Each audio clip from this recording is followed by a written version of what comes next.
What's up, everyone? If you're watching this, that means you're invested in my road to the 2024 World Championships. My name is Rahul Reddy, and this is a series where I'll be detailing every time I play a tournament what decks I play and kind of the thought process behind how I got there, and the ups, the downs, the highs, the lows, because I feel like there's a lot to be learned from good tournaments and from bad tournaments equally. So I'm kind of going to be detailing my entire season leading up to the World Championships in Hawaii, where I'll hopefully qualify and be able to play. So today I went to a league challenge. This weekend, there's only like one league challenge for me to hit up, so I decided, might as well just go. It's a pretty close drive, like 15 minutes, I guess. Kind of got there, and I was talking to my buddy Victor, who has been winning cups over in the Washington, Seattle area with Urshifu and Inteleon, and he was like, I think you should play the deck, I think you should try it out for your league challenge. And I was like, well, okay, it's a league challenge, those aren't super high stakes. And for those of you who do not know, league challenges are best of one Swiss round tournaments with no top cut, points being awarded. Probably that's like the top 8 with the new kicker rules more often than not. So yeah, basically you can get up to 6 of those for the entire year, and my goal is to get like first or second at pretty much all of them, because that's pretty reasonable, and challenges are like once a month per store. So there's like a ton of challenges you can hit up on any given time period. So I played in one today. I went 3-2, which is not like the most amazing record, especially for a top player like myself. But because it is best of one, you have to understand that sometimes variance will not go your way. But that's also not the exact thing. Like, let me talk about some of the mistakes I made, some of the misplays I made, and how things came to be. So I went 3-2. I did get 8th, which gave me 8 championship points. I'll show you guys a breakdown of my season towards the end of the video so far, and I'll show that same spreadsheet in each of the videos at the end, kind of showing how many tournaments I've played, how I play, so you guys have a better idea of what the road looks like from me getting to Worlds, if that's something you're curious about. And I'll do like an overall recap video at some point in time as well. We had 31 Masters, which meant we were one short of that 6th round, which would have made things a little bit easier to solidify. Obviously, if I go 4-2, I think I probably still end up outside the top 4. I think given the numbers here, we would have had like a perfect cut at like 4. Like we would have had, if we had one more person, probably would have been another 5-0 at this record, giving us a perfect cut into this, like all the X1s will get top 4. That's typically what happens at a league challenge. So this is the 60 that I chose to play. I just took Victor's exact 60, played it. What's under my picture right now is 3-4 Sealstones. Victor's logic is basically that you need to find VIP Pass or 4 Sealstone on turn 1 to play the game. So if you don't find those cards, it's very difficult to play the game. However, I think that even if you find those cards, you just get to start playing the game, and the deck is not actually overwhelmingly powerful, that it can do all the things you want it to do. So there's a copy of Cheryl to kind of mitigate some of the damage. There's Clara to kind of recover. There's 2 off supporters of pretty much everything to kind of just set up and play the game the way you want to. The biggest thing about the deck is that you do have poor matchups into things like Lugia and Mew, and you have to simply just accept that, but you have overwhelmingly favorable matchups into Lost Box and Gardevoir. That being said, let me jump into my tournament report. Round 1, I went up against Miraidon, and Miraidon, I think, is actually a bad matchup for this deck. Yes, I know you have the fighting type weakness favorable with Urshifu, but they usually play like copies of Rope and things like that, so they can just bring up the Octillery and just pop it with the Zeraora for 1 energy if they're playing that list. Or the card in their list, so they can just get a freebie, and then you have to like either rapid flow that guy, or because this list isn't playing any boss's orders, you have to pretty much just take out like their Flaffy to put them in a position where they can't use the Raichu immediately to one-shot your Urshifu. And then if you end up opening something that's like Inteleon or Medicham or Luminion, it usually gets knocked out pretty easily. And if they also get like an energy accelerator or whatever the card is called, like electricity generator or whatever, onto the Miraidon early, and they find the boss onto an Urshifu, the game also gets really scary.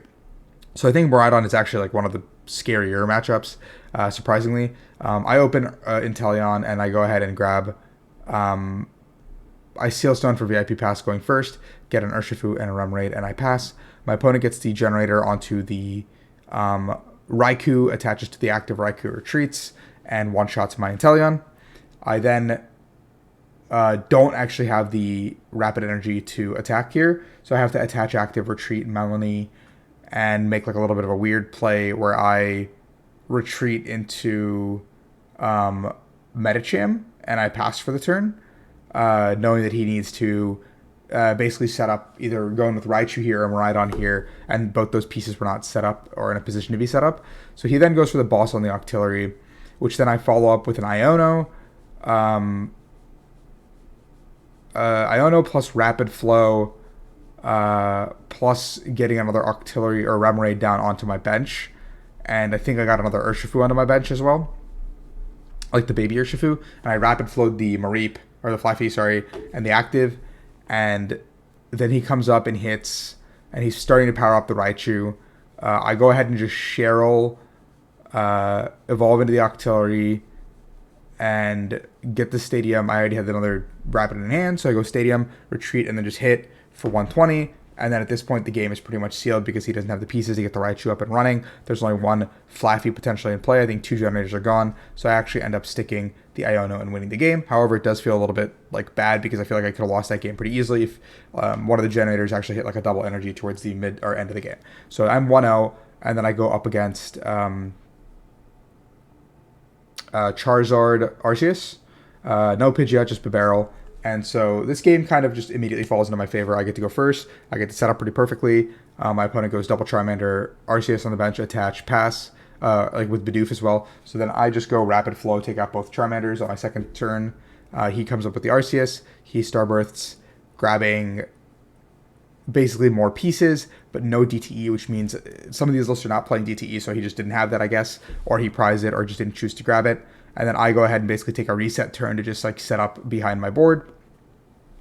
And then I can go Rapid Flow, hitting the active and taking out the Bibarel at this point. And I can just end the game with a Horn, like double gunner play, basically, is like how I kind of close out the game. So it's kind of in my favor. I think the matchup is pretty Urshi favored because Urshi deals with Arceus, and then the double gunners make it so your opponent can't really bench too many threats at any point because you can just loop like Charmander and Pidgey or Bidoof or whatever, because all these things have 60 HP, which is just a terrible number to have up against Inteleon VMAX. So now I'm 2-0 heading into round 3. Round 3 I go up against Colorless Lugia, I believe. Colorless Lugia. Lugia is just a bad matchup for this deck. So I end up finding myself in a position where I can like do a bunch of stuff. He's missing the boss for a couple turns, so I'm just like pivoting between like Inteleons and Urshifu and Sherilling and just kind of staying alive as best as I can. And there's like a world where I can win the game with a Clara or a Retrieval, where I can Rapid Flow, like basically the Archeops's very early on in the game.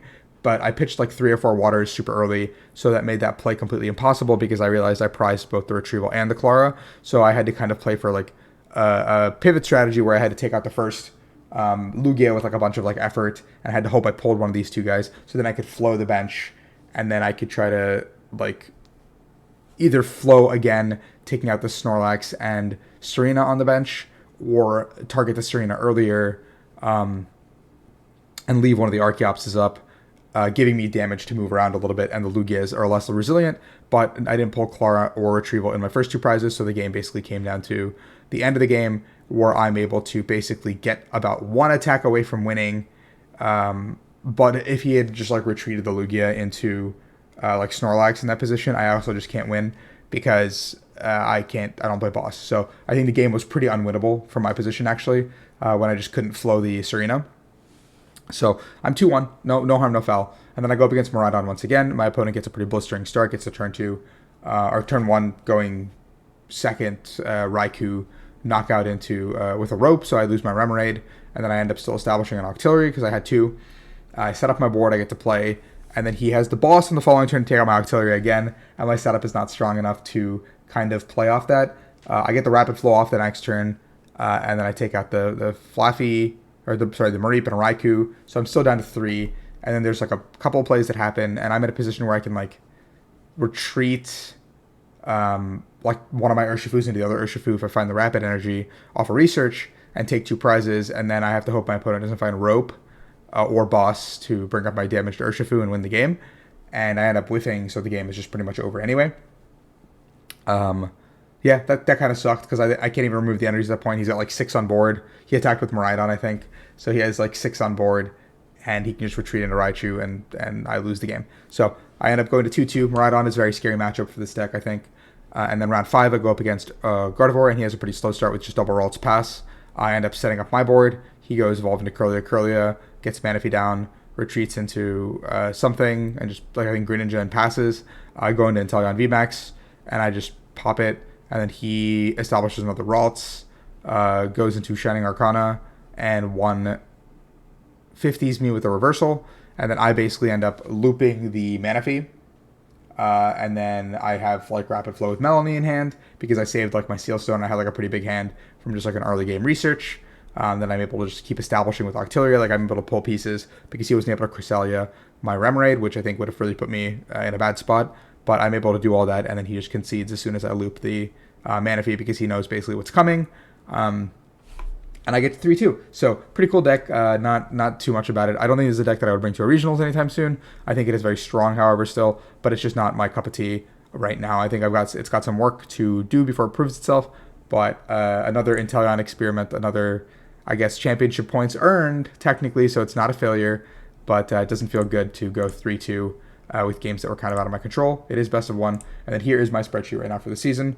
Let me zoom in a little bit for you guys. So I have played 3 challenges. You can see here I have BFL 6 laid out so you guys can track your own challenges and stuff like that when you're at home. I like to keep the dates in mind, the decks I played and stuff like that too, just for my own records. You don't need to do any of that if you don't want to. I have these listed in bold. It's the ones that count. Obviously, I've gotten points at all 3 of mine so far, so all 3 of these championship points do count. But however, if I get something like a couple more, like let's say like 10, like if I just got a bunch more 10s across the board, let's say this 8 then becomes replaced, and I'll do like an overall calculation towards the end or add like an auto calculator somewhere in here, probably like this column here.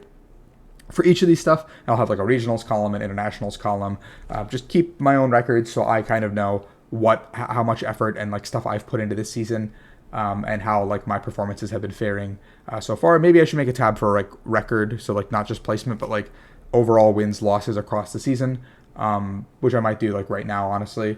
But yeah, that all being said, this is kind of the records I'm keeping for my own sake, so I know if I'm improving as a player and what I need to do better at, and like what decks are actually performing well for me when I take them to tournaments. So that being said, thank you guys for watching. Hope you enjoyed this content. Please like and subscribe. It helps out the channel a ton. And thank you for being a part of my journey to Hawaii to 2024. So thank you.